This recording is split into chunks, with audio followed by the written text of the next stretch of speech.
Well, hello everyone and welcome back. It is Desiree and we are on project 4 of our 5-project 1 kit featuring the Scrappy Tails Polar Express card kit by Sabrina. This has been a wonderful kit and I hope that you're getting inspired with all the projects, whether they're cards, which they've been so far. We're going to kind of turn it just a little bit now. We're going to do something different. We're going to make a book. And I'm going to crack out my cinch machine. Yeah, we need to break her in and let's see what we can come up with. I'm going to combine this die. This is the large Polar Express tag. And I am in love with this. I know it's big. It's not for everyone because of the size, but oh, there's just so much we can do with this. And one of the things is we're going to make a book. And I'm going to feature the pattern paper. And we're going to create a hard cover. We're going to use up some of our 4x6 index cards. And we are just going to have fun creating a beautiful notebook with this glorious die cut center on the front and also on the back of our book. So let's dust off some of our equipment and let's get started. To start making our book, I've cut my chipboard pieces, and the size of my chipboard pieces are 4¼ by 7¼ So this is going to be a landscape book. I am using my double-sided tape along with my glue when I place it down. Now I will be using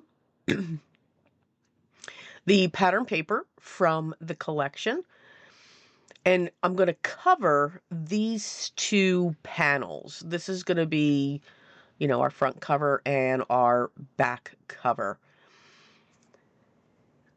Once I know that they are secured, I'm going to clip the corners and I'm going to make sure I leave about 1/8 of an inch from the corner of the chipboard. This will help to cover that. Excuse me. On the ends of each of the pattern paper, I'm going to place a strip of double-sided tape. I like to use, at this stage, I like to use double-sided tape and glue because the tape will adhere immediately. It won't slide around. I don't have to wait for the glue to dry. The tape is actually going to grab on right away. So it kind of speeds it up while that glue dries to make sure that I have good contact. I'll use my paper creaser just to make sure that everything is pressed down, and I'm going to make sure that I put glue up in the corner of that chipboard as well. And you can see I'm taking that edge of my paper creaser and just pushing down. I'm actually folding that paper over that edge of the chipboard. We're going to do the same steps for the other cover. I like to come in with a pair of scissors and just clip if I see something sticking out. And then I like to roll over the corners on my table so that they're not so sharp. They do get pretty sharp. So I just roll it just to soften that point just a little bit.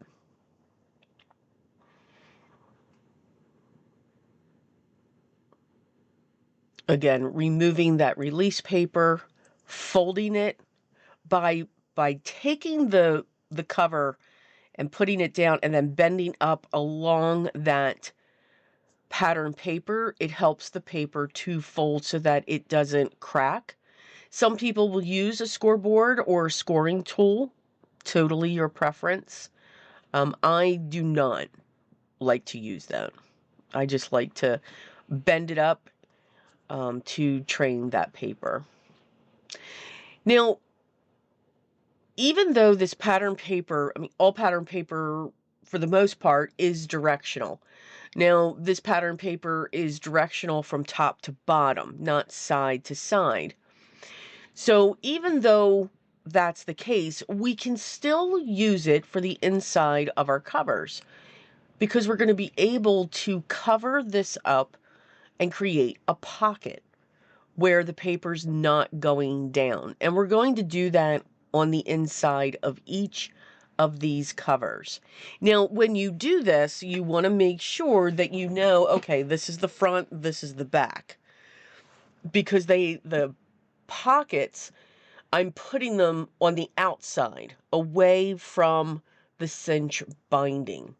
Now, I'm going to give a warning. So again, this is just about the project. It's about, what we put together and so forth. So I'm not going to go into great detail on how the cinch machine works, or anything like that. So just keep that in mind. And there's some areas that I'll be removing. And yeah, just because, there was just a lot of things that happened when I was using this. So again, I'm not going in great detail on how it works. If you're interested, leave me a note down below that you are interested, if you would like to see that video, and I'll figure out how I would be able to film that. Again, as we film, we have specific setups, so keep that in mind. So now that I've got the front and the back cover done, I've got the outside covering on it, and I've got the pockets inside.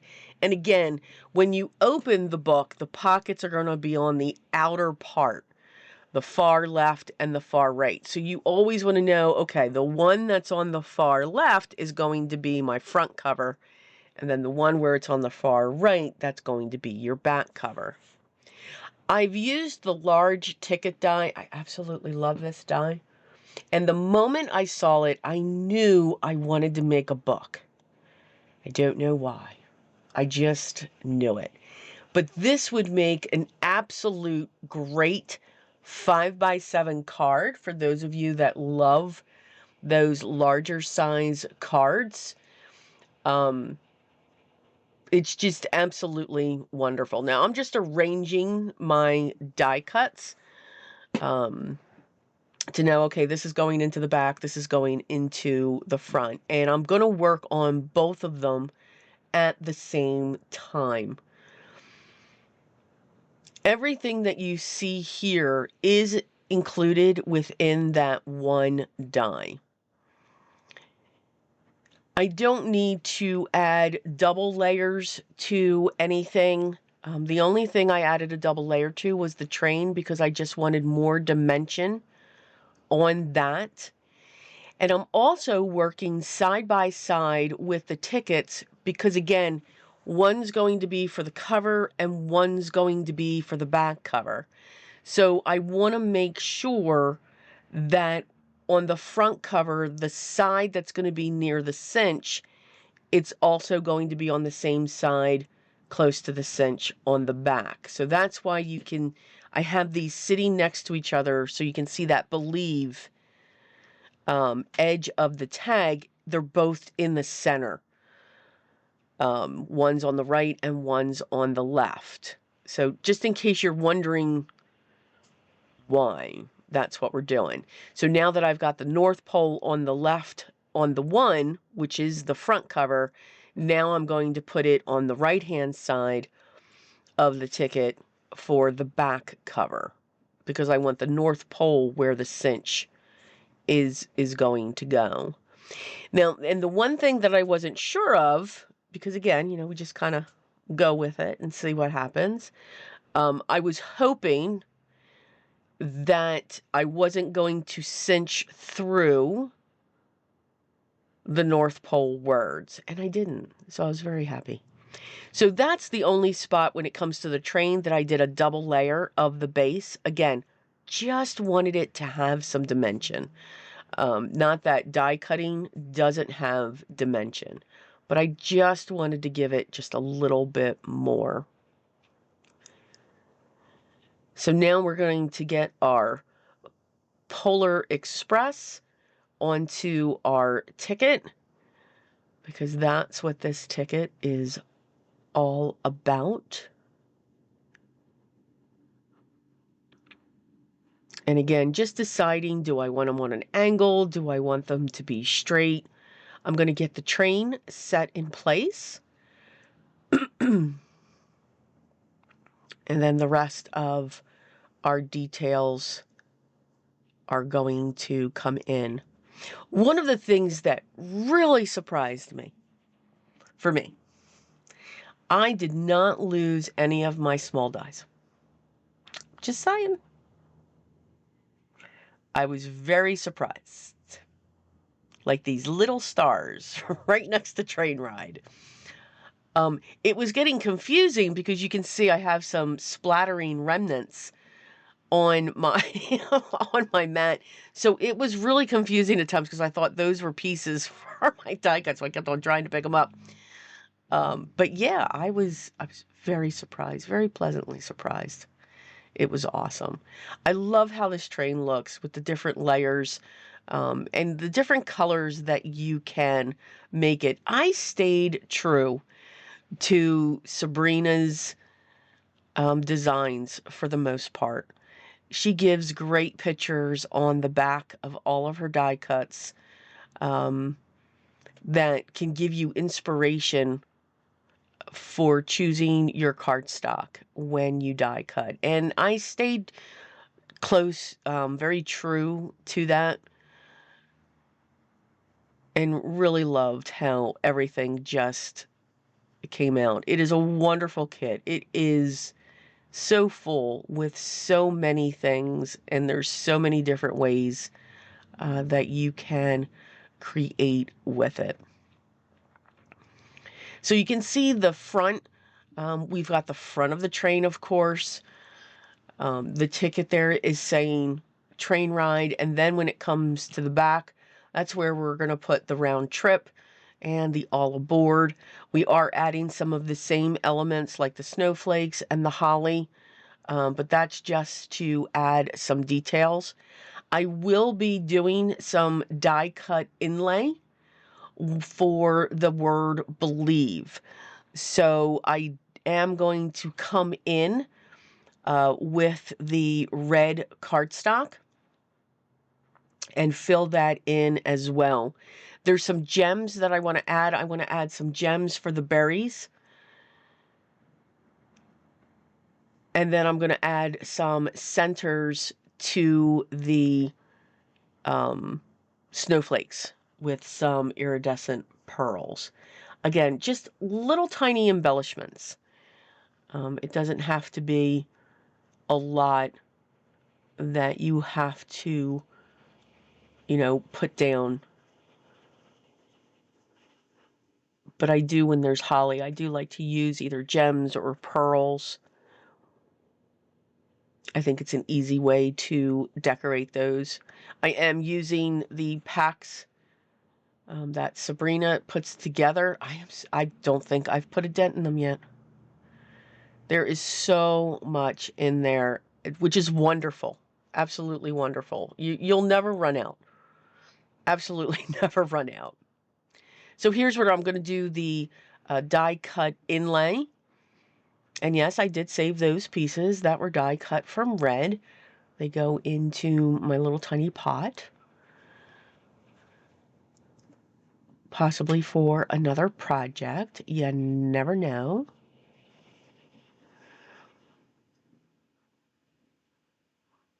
And you'll see me constantly flipping them.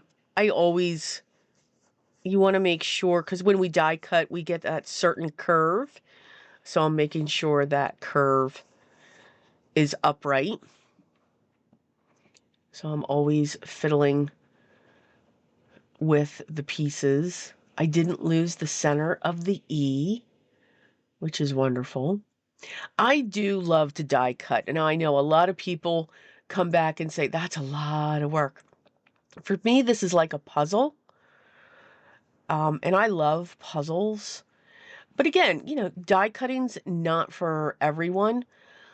But for me, even though it takes a long time for die cutting, meaning die cutting all of your pieces, You don't have to worry about adding color. You don't have to worry about, what medium am I going to use for coloring. Your cardstock is doing it.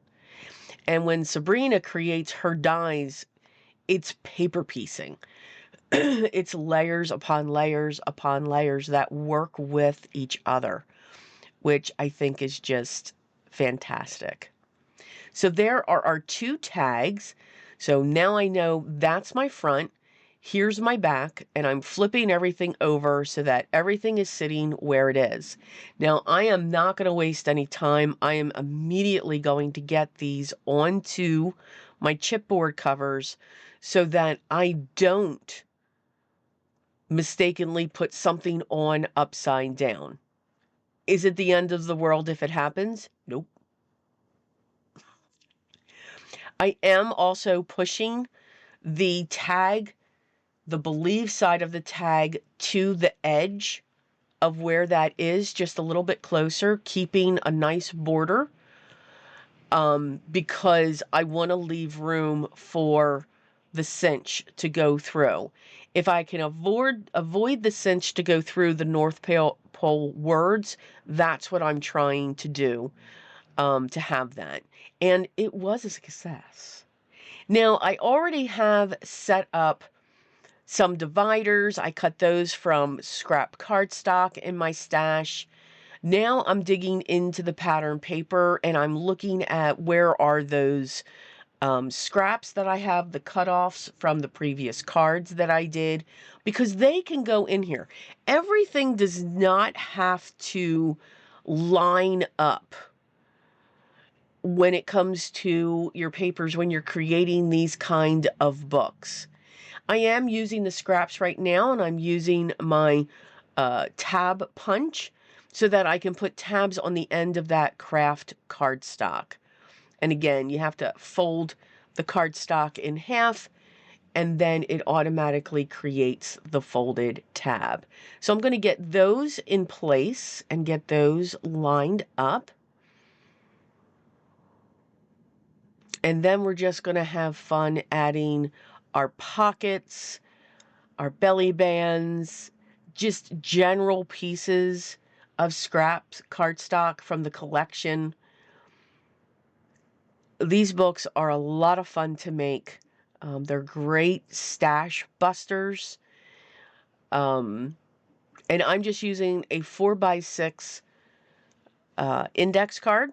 It doesn't go all the way to the end because remember, my covers actually measure 4¼ by 7½.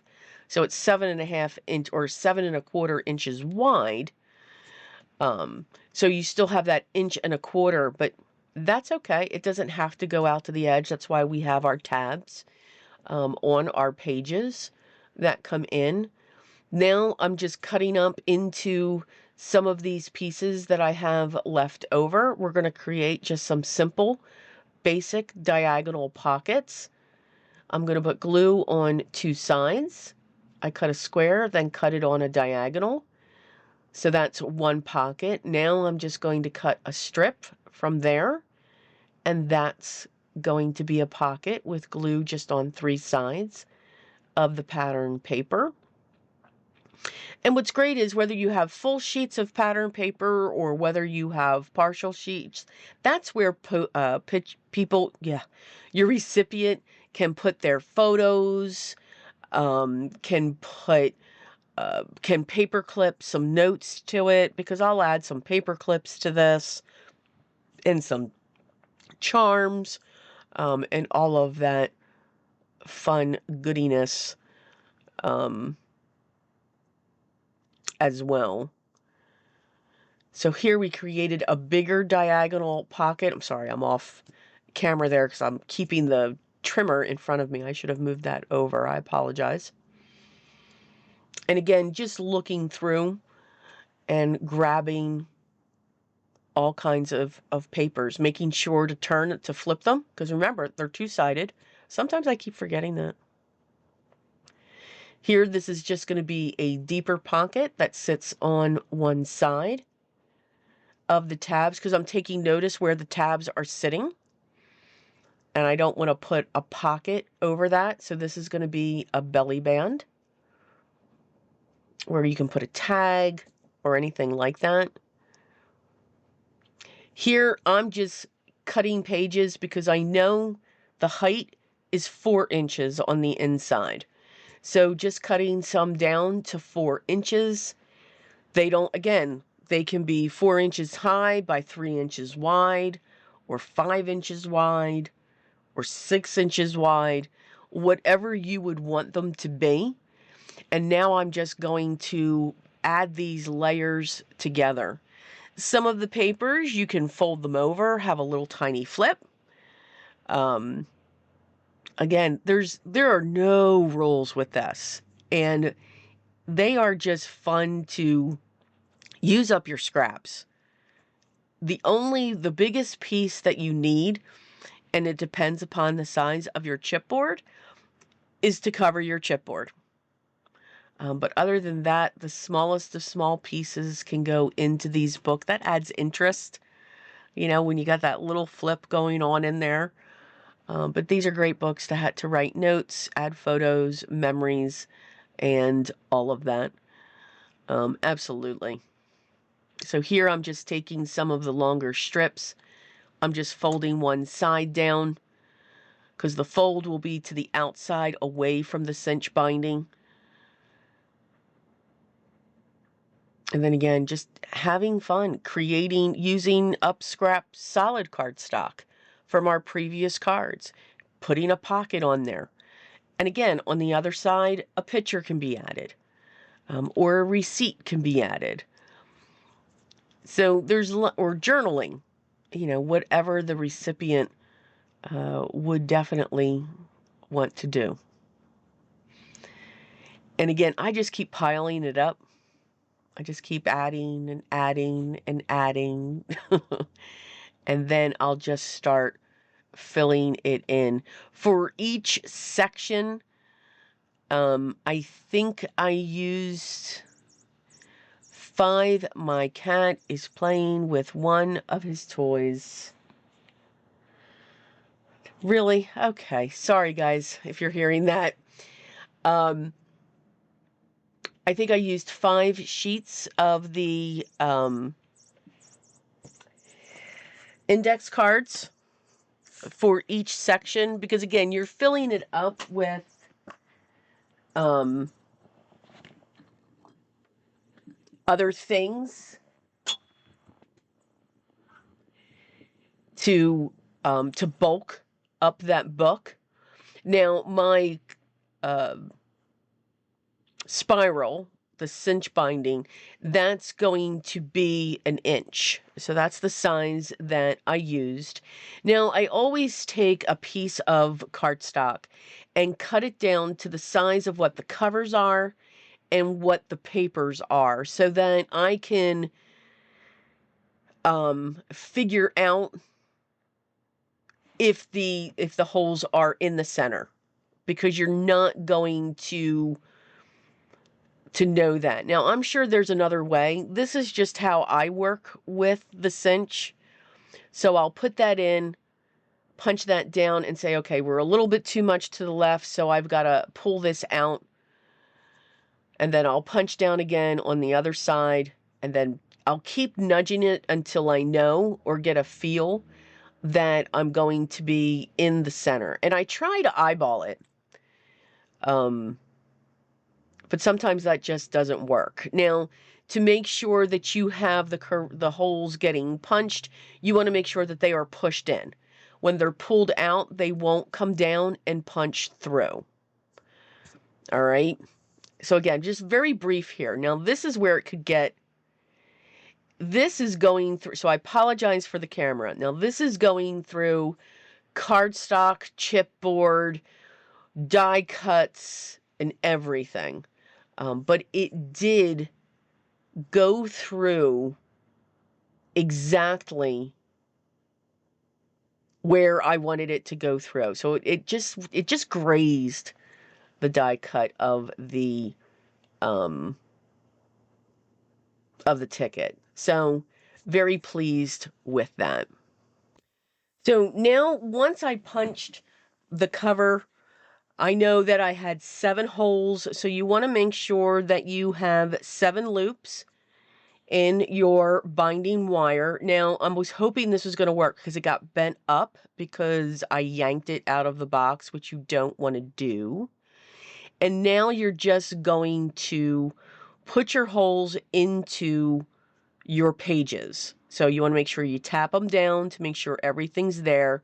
Try not to grab as much as I am, and that's why, again, I apologize. But I want to keep this in to show you that I grab from the bottom, I turn it over, and from the back, so I'm building from the bottom up to the front.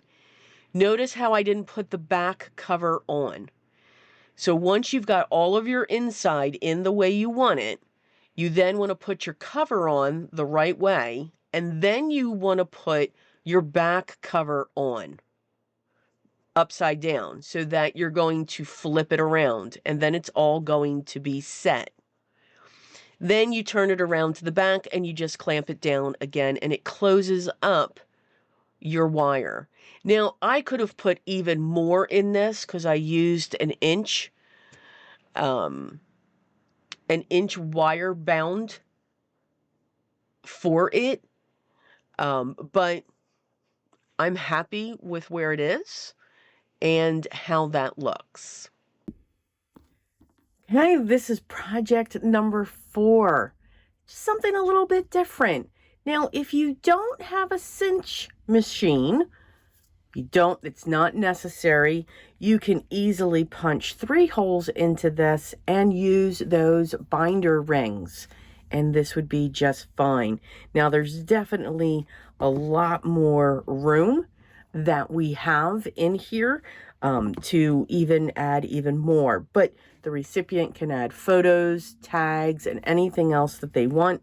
So here's our front with the Polar Express. I just left a little bit of room here, and I really didn't want to puncture through this, and it just worked out perfectly. And then that is what our back looks like. And then again, as we flip through this, we have a pocket, and we just have pieces of scraps sitting within our book that we can fill. We've got pockets, we've got bands, some journaling spaces with the index cards. Again, a photo, a pocket photo can go here as well. Nice dividers. We can add charms to those dividers if we want. Nice, another flip out that we have. And again, so much room. Your pages don't have to match in size, which is great. Here we've got a large pocket. We've got a belly band, and just lots of fun with all of your paper. And again, perfect for those scraps or those cut aparts, those pieces that are left over. So again, I hope you enjoyed this. I love this tag. It is absolutely gorgeous with all the details that she provided in this set. So as I said, the kit will be linked down below. This is project 4, and we have one more project to go. Lots of die cutting. Lots and lots of die cutting. All right. But it's really cool, and it is sure to just stand out and be the star. And you'll see that. So please make sure you stay tuned for project number 5, featuring the Scrappy Tails Polar Express card kit. If you have any questions, make sure you leave those down below as well, and I'll get back to you as soon as I can. Please, I'd love for you to subscribe. Here, it's all about paper. What can we do with paper? So it's cards, it's journals, it's scrapbook albums, it's anything dealing with paper. So again, let's not limit ourselves to just one thing. Let's make many pieces of art and make sure you enjoy the process. So hit that subscribe button, hit that thumbs up, make sure you ring the bell, and hopefully you'll be notified. I don't have control over that. Yes. Enjoy the process, have fun, but most of all, always be creative in everything that you do every day, and continue to be safe and healthy. And I will see you at Project 5. And until then, take care, everyone.